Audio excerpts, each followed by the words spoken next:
Olá, seja bem-vinda, seja bem-vindo a mais uma trilha do Brasil Tech Days. Vamos falar agora sobre as relações entre as empresas brasileiras e portuguesas da área de tecnologia. Para esse bate-papo, estamos recebendo aqui Flávio Rich, que é do setor de tecnologia e inovação da Embaixada do Brasil em Portugal, Juliana Queiroga, que é head de inovação corporativa do César, e Hugo Coelho, que é presidente do Tech Parks Portugal. Muito obrigada, sejam bem-vindos, seja bem-vinda. Então, Flávio, vamos começar falando, então, sobre essa experiência que a Embaixada pode oferecer para as empresas brasileiras de tecnologia que querem fazer a sua internacionalização aqui por Portugal. Sim. Primeiramente, muito obrigado pelo convite. Mais alto aqui. Eu acho importante para esclarecer também para as pessoas, para elas saberem o que a Embaixada faz e pode fazer pelas startups e pelas empresas brasileiras. Nós temos um programa que se chama Programa Diplomacia da Inovação, do Itamaraty, e, basicamente, esse programa tem 3 objetivos centrais. Um é promover a imagem do Brasil como uma nação inovadora. O segundo, que tem mais a ver com a sua pergunta, é aproximar os ecossistemas de inovação do Brasil e de Portugal. E o terceiro é mais voltado para a diáspora acadêmica em ciência, tecnologia e inovação, que é contribuir para ter uma maior articulação dessa diáspora e uma maior cooperação com centros de pesquisa no Brasil. Especificamente, em relação à parte de empresas do Brasil e de Portugal, nós temos uma programação anual, na qual nós podemos executar alguns eventos que são propostos pelo meu setor. Por exemplo, nós já fizemos um evento sobre fintechs brasileiras e portuguesas, do qual participaram 5 fintechs do Brasil, 5 de Portugal, e no público tinha investidores anjos, potenciais investidores portugueses, né? Outro evento que nós fizemos que pode ser de interesse foi com Agritechs, isso junto com o município do Fundão, que tem investido muito na aplicação da tecnologia na agricultura. Isso foi em 2022. E talvez o evento principal nosso seja a participação no Web Summit. Desde 2021, a Embaixada do Brasil tem um stand lá no Web Summit, e, a partir de 2022, a Apex também passou a contratar um espaço, e nós temos trabalhado em estreita sintonia com a Apex justamente para trazer startups para o evento e colocar essas startups em contato com o empresariado português. E, por fim, que mais que eu poderia dizer, nós também ajudamos muito, respondemos a consultas pontuais, né? Muitas vezes nós somos procurados pelas startups do Brasil, empresas brasileiras de tecnologia, que pedem para a gente informações sobre como investir em Portugal, sobre o melhor lugar para instalar suas empresas. E aí, é claro que nós não somos os especialistas. Muitas vezes o que nós fazemos nessa área é colocar essas startups e empresas em contato com os atores principais do ecossistema de inovação português. E agora, uma novidade, não é, muito bem-vinda, é a presença do Porto Digital aqui na cidade de Aveiro.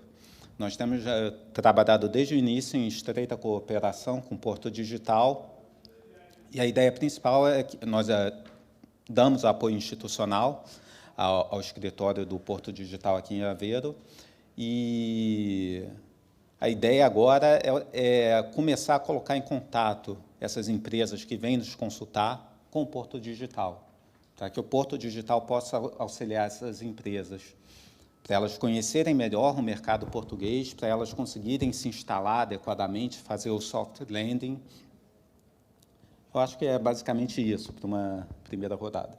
E a primeira empresa a embarcar no Porto Digital Europa foi o César Europa, né? O César, que já tem presença em várias cidades brasileiras e também nos Estados Unidos, chega agora aqui à Europa pelo Porto Digital, aqui na cidade de Aveiro. E como têm sido esses primeiros desafios, já, Juliana, de expansão do César para a Europa? Olha, falando assim, quando a gente olha para o César, né, com 27 anos de operação no Brasil, a gente já atende clientes globalmente a partir do Brasil, viu-se que a gente já tinha um desafio muito grande de poder levar essa operação para fora. Então, desde 2019, começamos a explorar o mercado português, visitamos uma série de cidades, o Flávio mencionou o Fundão, também estivemos no Fundão, na Covilhã, fomos muito bem recebidos, estivemos em Leiria, Lisboa, no Porto, Matosinhos. Então, a gente passeou assim, né, por todo o ecossistema português, entendendo como esse ecossistema funcionava e onde é que faria mais sentido o César começar o seu trabalho em Portugal. E aí, com a vinda do Porto Digital Europa, né, se instalando em Aveiro, não tinha como o César ficar distante do Porto Digital Europa. A gente já é embarcado no Brasil, nós somos uma das empresas âncoras, quando a gente olha para a operação do Porto Digital em Recife. Então, naturalmente, o César quis estender essa parceria e essa proximidade com o Porto Digital para Portugal. Então, viemos juntos para Aveiro, estamos instalados aqui. E quando a gente fala dos desafios, você ter um ator que consiga comunicar os dois países auxilia bastante. Porque a gente olha para Portugal como um país irmão, com muita proximidade, a gente fala a mesma língua, mas, ao mesmo tempo, não falamos a mesma língua. Então, tem uma série de desafios que uma participação como a do Porto Digital Europa nos auxilia bastante, né? Nos ajuda no soft landing, nos ajuda a conhecer parceiros que são fundamentais para a instalação de uma nova operação e nos ajuda a trazer a nossa cultura para cá, sem, de forma alguma, desrespeitar ou tentar impô-la em cima de uma outra cultura. Então, a gente consegue trazer uma cultura do César Brasil para cá, para a Europa, ao mesmo tempo que a gente consegue beber da fonte de uma outra cultura de inovação. E aí, sim, você criar mais um passo dentro da inovação, que é essa mistura que a gente está se propondo fazer aqui em conjunto. Então, os desafios que são relacionados a essas interlocuções, eles ficam realmente muito mais encurtados quando a gente atua em forma de parceria. Então, para nós, tem sido uma agradável surpresa estarmos em Aveiro, tem sido uma felicidade. E começamos a nossa operação oficialmente este ano. A pandemia atrasou um pouquinho, né, a nossa vinda, mas acho que agora estamos muito bem instalados, temos todo o apoio da Câmara de Aveiro e não poderia ser diferente, acredito que a nossa relação com os nossos parceiros aqui. Juliana citou aí comunicação, falar a mesma língua, né? Temos o mesmo idioma, né? Mas falamos com sotaque e com vocabulários diferentes. Hugo, que conhece muito bem o ecossistema brasileiro, né? Está dentro do ecossistema português, conhece o sistema, ecossistemas de tecnologia de vários países, fala bem sobre essa importância, né, de entender e fazer parte de um ecossistema diferente do que nós estamos acostumados, não é, Hugo? Sim, antes de mais, obrigado pelo convite. É um prazer estar aqui, numa cidade que me diz muito, porque é a minha cidade, e nesta área, neste setor dos parques de ciência e inovação, da tecnologia, dos desafios empresariais, é um prazer redobrado. Portanto, o que faço, gosto imenso deste tipo de projetos, porque acredito também muito que são alavancas importantíssimas para o desenvolvimento territorial, dentro de cada território, tanto em Portugal, como no Brasil, como em qualquer outro país, estas infraestruturas acabam por ser, e como foi dito já, fundamentais para um correto soft landing, para atrair também investimento, atrair trabalho qualificado, conhecimento, e isto é fundamental. Claro que há algumas, nós temos todos de facto o mesmo idioma, mas mesmo dentro de cada país nós temos sotaques diferentes e maneiras de dizer as coisas de maneira diferente. Entre o Norte e o Sul nota-se isso bem, entre os dois países ainda acentua um bocadinho mais, mas a base é a mesma. Mas, acima de tudo, é uma questão ainda mais importante, que é a questão da integração. Porque quando se muda de um ambiente, nós saímos da nossa zona de conforto e procuramos outra zona que esperamos todos que seja também de conforto, não é? Naturalmente. E é que é necessário toda a ajuda e uma articulação perfeita, seja a Embaixada, seja o César, principalmente, neste caso, o desafio é enorme do Porto Digital Europa, é um desafio muito grande, porque é a primeira vez. Eu não tenho conhecimento de outro parque de ciência e tecnologia a internacionalizar-se no mundo, portanto, não tenho esse conhecimento.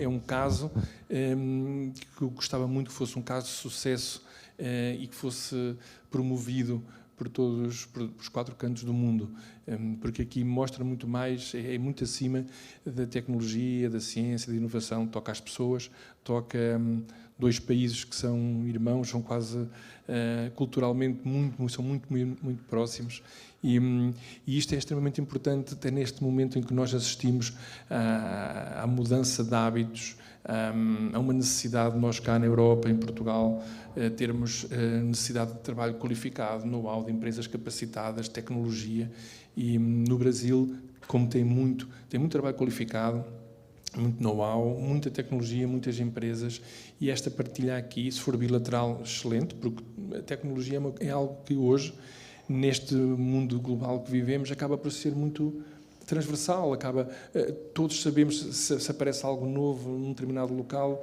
rapidamente é absorvido pelo resto do mundo. A tecnologia é muito transversal. O mais importante aqui são as pessoas. É esta integração, é nós conseguirmos fazer com que isto realmente funcione. E esta estrutura do Porto Digital Europa reveste-se ainda de mais importância, porque na realidade acaba por ser um porto de abrigo para todas as empresas que queiram vir e que não se sintam sozinhas, que tenham um acompanhamento, que consigam colocar, quando as pessoas vêm em famílias, muitas das vezes é preciso pôr as crianças na escola, no desporto, e estas estruturas fazem muito mais do que a promoção da ciência e tecnologia, fazem este trabalho que é fundamental, eu diria que é vital para que as coisas funcionem. Hugo, qual a orientação, dica, não é, que você já dá logo de cara para uma empresa brasileira que quer se internacionalizar por Portugal? Sim, eu diria que há várias maneiras de o fazer, dependendo da dimensão das empresas e da velocidade de crescimento que ambicionam. Se for para fazer uma experiência, vamos ver como é que funciona na Europa. Tem sempre que haver muita preparação antes de vir, conhecer bem a cultura, o país, as pessoas, e quando eu digo cultura é o dia-a-dia, até a coisa mais complexa, desde a coisa mais simples até a mais complexa. Nós não conseguimos, quando vamos para outro país, nós não conseguimos encontrar o nosso ecossistema no outro país, não conseguimos replicar. Nem em Portugal, nem em Brasil, nem em Espanha, nem em França, é diferente. É preciso entrar bem e conhecer a cultura. Se for para um crescimento orgânico, ou seja, um crescimento da empresa, e começar cá com uma operação, é possível, o crescimento é mais lento, mas é necessário ter também aqui os parceiros certos, ter pessoas que conheçam bem o mercado e que saibam orientar e ajudar no crescimento. Se for um crescimento inorgânico, através de aquisições em empresas, que é possível também, o crescimento é muito maior e muitas das vezes, mais do que a tecnologia, compra-se carteiras de clientes. E neste caso, quando a empresa tem uma determinada dimensão, já grande, e quer entrar num mercado internacional, um dos caminhos é comprar uma empresa e depois aculturá-la, trazer a cultura da empresa-mãe e inseri-la nesta empresa. Já dá a carteira de clientes, já dá algum know-how, dá uma base, dá uma sustentabilidade e é entendido naturalmente como um investimento. Mas, acima de tudo, e só para resumir, acima de tudo isto trata-se de pessoas. E o tratar de pessoas significa que a tecnologia pode ser excepcional, o mercado fantástico, um mercado grande, próspero, mas as pessoas são a base de tudo e aqui é que começa o que é mais complexo, que são as pessoas. Portanto, é preciso escolher os parceiros certos, escolher o local, perceber com quem é que podem contar e quem pode ajudar mutuamente. Esta acho que é a chave. Ou seja, já chegar com um ecossistema instalado, como esse que o Porto Digital Europa está propondo, já facilita. Diria que esse é seguramente o mais importante. Daí a importância do Porto Digital Europa. Ô Flávio, e qual tem sido, pela sua experiência, né, à frente desse setor, na Embaixada do Brasil, qual tem sido assim, os principais erros que as empresas que querem se internacionalizar por Portugal, pela Europa, têm cometido e que aí você já diz assim, como alerta, fiquem atentos, não repitam isso, procurem a Embaixada por orientação nessa área, quando elas chegam já tentando, às vezes, sem orientação da própria Embaixada, né, sem apoio? Na minha opinião, o que acontece não é a regra. Boa parte das empresas, eu estou há quase 3 anos na Embaixada, então boa parte das empresas com as quais eu lidei já tinham um conhecimento prévio. mas algumas não. Eu acho que muitas vezes falta um trabalho assim por parte da empresa de pesquisa do mercado, né, um trabalho, digamos, mais de prospecção. E para isso eu também acho que o Porto Digital poderia contribuir, assim como há outros órgãos também que nós trabalhamos em estreita cooperação no Brasil. Então, uma impressão que me dá muitas vezes as empresas não sabem nem os programas que tem no Brasil voltados para startups. Por exemplo, todo ano nós temos o Web Summit em Lisboa. Então, há um edital para que as startups possam participar e ingressar. Algumas não tinham a menor ideia de que existia esse edital. E, por fim, eu acho o seguinte, também acontece muitas vezes que são casos de pessoas que tomaram a decisão, eu quero morar em Portugal. Por razões privadas, não há problema algum nisso. É uma decisão de vida que todos nós tomamos em algum momento, mas você tem que se preparar. Você tem que ter consciência que você está indo entrar no mercado, que é um mercado que tem empresas aqui também competitivas, então você tem que, como eu falei, fazer esse trabalho de prospecção. Eu acho que muitas vezes falta isso. E aí, só para ser bem rápido, agora fazendo uma autocrítica no que eu acho que a embaixada pode melhorar, e nós temos melhorado nesse ponto. Porque, inicialmente, quando eu cheguei, principalmente, é uma autocrítica mesmo, a mim. A programação do meu setor, né, o Programa de Diplomacia da Inovação, como eu mencionei, era muito centrada em Lisboa. Só que Portugal é mais que Lisboa. Por mais que Lisboa tenha importância, o maior evento de tecnologia ocorre lá, o Web Summit, mas, sem dúvida, Portugal é mais que Lisboa. Nós pegamos o exemplo de Aveiro. Aveiro é uma cidade que tem investido na tecnologia e na inovação. Não por acaso o Porto Digital escolheu ficar sediado aqui. Então, um desafio esse, fazer a descentralização das programações, tanto que é voltada mais para startups e empresas, quanto a parte que é voltada mais para a diáspora brasileira de ciência, tecnologia e inovação aqui em Portugal, porque nós temos também um número considerável de pesquisadores nas universidades aqui de Aveiro, nas universidades do Porto, Coimbra. Então, é basicamente isso. Por parte da embaixada, o que eu tenho buscado fazer agora é descentralizar um pouco as nossas ações em Portugal.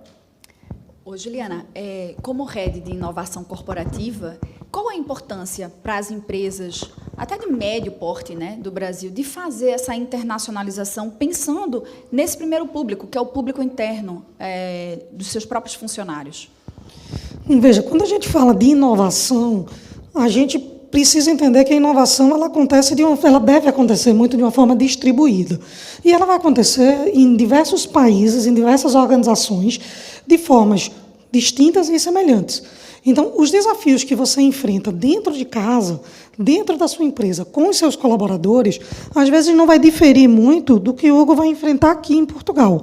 Então, quando a gente olha para o nosso time e a gente consegue entender que há uma gama de aprendizado muito grande num processo de internacionalização próprio e num processo de internacionalização de inovação, a gente consegue trazer uma formação maior para dentro de casa. Você bebe de uma outra fonte de discussão. Quando a gente fala da diversidade que precisa permear a inovação, você sair do seu país, você olhar para fora do seu país, você está trazendo diversidade para a mesa. Você está conversando com atores que estão discutindo outros problemas, ou problemas de uma outra intensidade. E inovação, no final do dia, é isso. É uma nova forma de você resolver um problema que existe. Certo? A gente não está falando só de uma coisa inventiva. A parte inventiva de pesquisa aplicada, isso precisa acontecer e serve de base para a gente construir a inovação em cima. A inovação ela tende a acontecer muito em cima de alguma inovação que aconteceu anteriormente. Não necessariamente ela precisa vir de forma a romper a inovação anterior.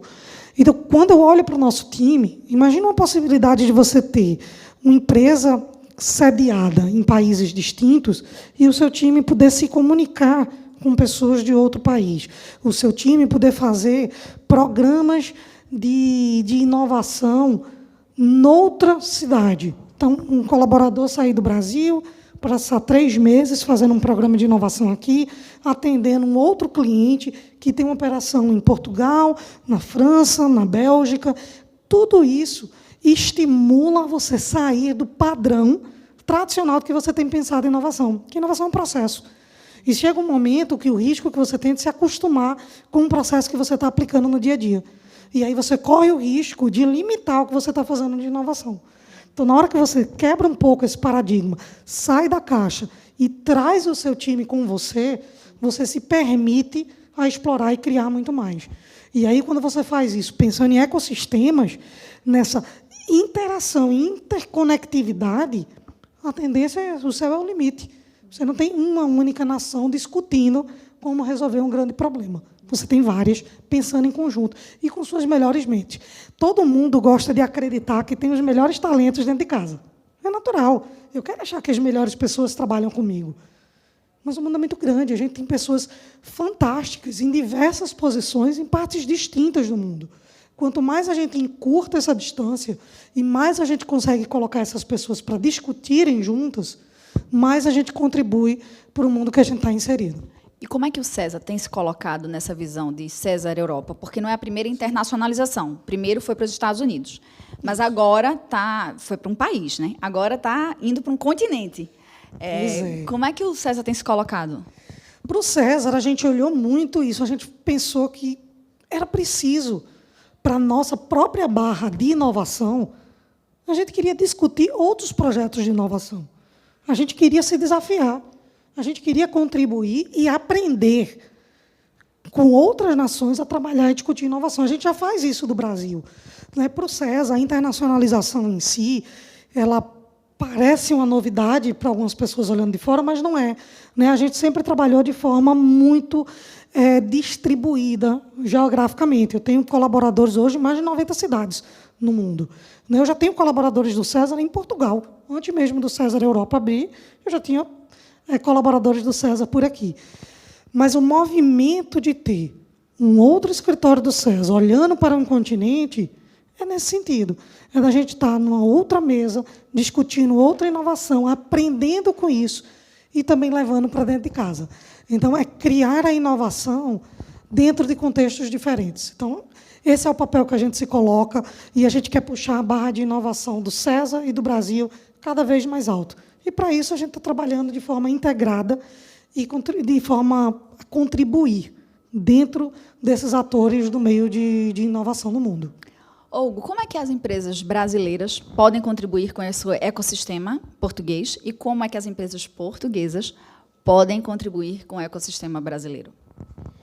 Eu acho que aqui até seria colocado ao contrário, que é todas estas infraestruturas que nós temos, os parques de ciência, os institutos de telecomunicações, de médicos, clínicas, enfim, todos esses, o objetivo máximo, claro, é desenvolvimento territorial, mas isso faz-se através do desenvolvimento das próprias empresas, ou seja, a ligação direta é com as empresas. A grande contribuição das empresas é terem sucesso, é proporcionarem trabalho qualificado, é conseguirem criar redes, é conseguirem sempre pensar. Nós, hoje, uma empresa global, claro, há as empresas de cariz regional e local, mas nós estamos sempre a falar de empresas de base tecnológica, maioritariamente, portanto, estamos a falar de empresas cujo mercado tem que ser global cada vez mais. E esta ligação Portugal-Brasil pode ainda potenciar muito mais este tipo de ligações, porque eu acredito que, ou melhor, vejo com muita dificuldade que uma empresa consiga internacionalizar e fazê-lo sozinha, sem olhar para o lado, sem ter parceiros. Isso é um trabalho hercúleo e dificilmente terão sucesso. E os agentes, atores como as nossas entidades, a Embaixada, o César, o Tec Parques, essas entidades, essa missão é ajudar as empresas para elas ajudarem a comunidade. Ou Se nós tivermos aqui uma empresa que consiga proporcionar 100 postos de trabalho altamente qualificados, tecnológicos, é um contributo enorme para a nossa comunidade. E deixa-me só puxar um bocadinho atrás, porque eu gostei muito de ouvir a questão do facto de Portugal ser mais do que Lisboa, porque é uma visão que, por vezes, nós olhamos muito, é onde está centrada, é a capital do país. Nós vamos... sei lá, nós vamos à Roménia e falamos sempre em Bucareste, não falamos de outras cidades, e tem cidades fantásticas, assim como vamos à Hungria e falamos de Budapeste, mas, na realidade, há ecossistemas brutais, fantásticos, em todos os países. Portugal não foge à regra. A própria Tec Parques, que é a Associação Portuguesa de Parques de Ciência e Tecnologia, a sede é estrategicamente no centro do país, em Abrantes. Fica, sei lá, 150 km a norte de Lisboa, por exemplo, mas está mais ou menos no centro do país. E esta é uma decisão. É uma decisão de descentralizar, é uma decisão de mostrar que a tecnologia existe espalhada por todo o país, do norte a sul, nas ilhas. Há coisas fantásticas a serem feitas nas ilhas, nos Açores, por exemplo. Nós temos 2 associados, que são 2 parques açorianos, na Ilha de São Miguel, na Ilha Terceira, e estou a investir muito na parte aeronáutica, aeroespacial, trabalhar com astronautas, por exemplo. O Game Tech é uma área muito forte, está a começar nas ilhas, também uma ligação forte aos Estados Unidos, e às vezes nós surpreendemos por encontrarmos ecossistemas brutais, fantásticos, espalhados um bocadinho por todas as regiões, não só em Portugal, mas naturalmente eu no ano passado fui a Campo Grande, a Mato Grosso do Sul, visitei inúmeras infraestruturas, tiveram a amabilidade de mostrar inúmeras infraestruturas, e em cidades mais pequenas, que eu diria que até nem havia grande investimento em inovação, encontrei infraestruturas, laboratórios fantásticos, com tecnologia do melhor que há, com pessoas super, como a Juliana estava a dizer, super competentes, super qualificadas, em cidades mais pequenas. Há um investimento grande nisto. Nós conseguimos encontrar know-how em todo lado. Sem dúvida. O próprio Recife já é um pouco fugir do eixo Rio-São Paulo. Já nem posso falar no Recife. Exato. O Recife é a capital tecnológica. Ô, Juliana, então, pela sua experiência, o que é que as empresas brasileiras podem trazer, e falando muito do César também, claro, para o ecossistema português, e o que é que vocês pretendem também aprender com esse ecossistema português para levar para o César no Brasil? Com certeza. Mas eu acho que, inicialmente, tem que ter realmente esse preparo, essa pesquisa prévia à vinda. Porque não necessariamente o tipo de serviço que você oferece no Brasil, ou o tipo de problema que você resolve no Brasil, você vai oferecer aqui sem haver nenhuma adequação. Tá? Então, quando a gente olha, por exemplo, para o caso do César, o César, nós atuamos também com educação e formação de pessoas.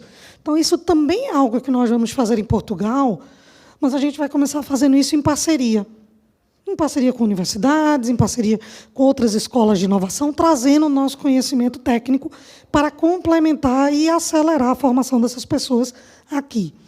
Então, quando as empresas elas vêm para Portugal, além de entender como esse ecossistema funciona, como o mercado funciona, olhar para fora também de Lisboa, olhar para Lisboa, mas não se limitar a Lisboa, e entender qual é a sua proposição de trabalho aqui. Por mais até que decida se vir por uma questão pessoal, o que você está propondo a resolver de problema e de desafio naquele país?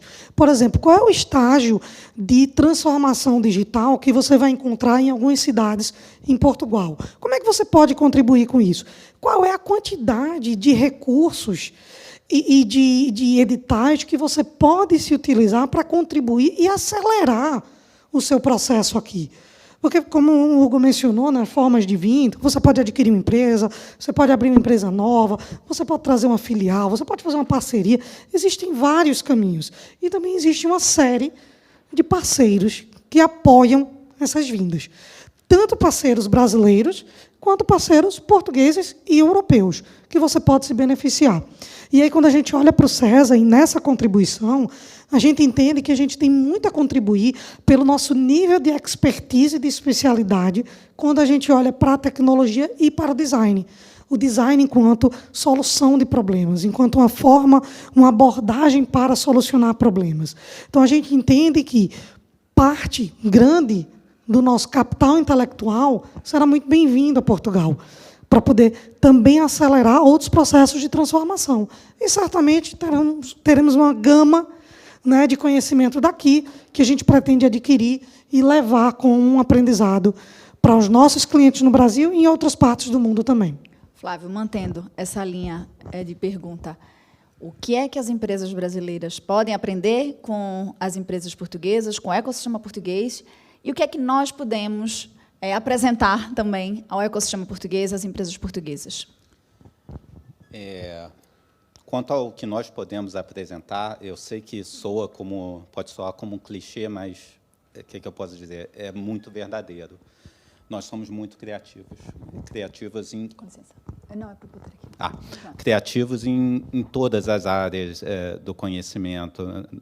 Então, não estou falando só mais puxado para as ciências humanas. Então, essa versatilidade, essa flexibilidade, eu acho que são bem-vindas, ainda mais no mundo de hoje.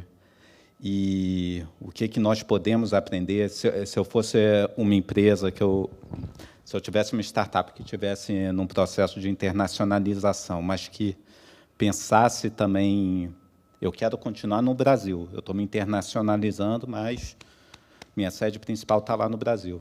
Eu tentaria aprender, eu olharia não só para Portugal, mas olharia para a Europa como um todo. Entender Portugal como integrante da União Europeia. Exato. Conhecer bem as possibilidades de acesso a fundos europeus, como funciona.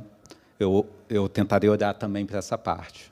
Que, aliás, falando em clichê, outro clichê é que Portugal é a porta de entrada para o continente europeu. Mas o que é que tem do ecossistema? É um pouco verdadeiro. Mas o que é que do ecossistema português, das empresas portuguesas de TI, que você tem observado, que é uma coisa interessante que as empresas brasileiras poderiam prestar atenção para aprender também? O contato que eu tive nesses 2 anos e meio, eu tive a oportunidade de ter contato com empresas muito bem capacitadas, que começaram como startups e hoje em dia são unicórnios. Ou seja, e que foram criadas dentro de universidades. A Talkdesk, por exemplo, que trabalha com soluções em nuvens para data centers. Ou seja, olhar para a universidade portuguesa. Olhar, e eu acho que, por mais que aqui em Portugal tenham se empenhado, sim, em superar o gap entre empresas e universidades, ele ainda existe aqui, assim como no Brasil. Eu acho que isso também é uma tarefa para o Porto Digital também, baseado na experiência que vocês têm no Brasil, conseguiram aproximar o meio empresarial das universidades.